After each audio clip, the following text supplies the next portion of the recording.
We got almost 2 inches of rain yesterday, which is more than we get for the entire month of March. So that will help with our drought. And it's kind of unusual to see open water with snow all around. Now this side of the bay did get a little frozen last night. This side of the peninsula, I should say. It's 26 degrees. And it should get up to the mid-40s. The snow doesn't last very long this time of spring.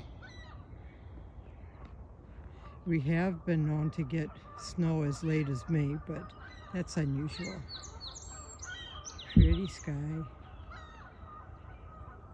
It's also unusual to see snow and hear songbirds singing.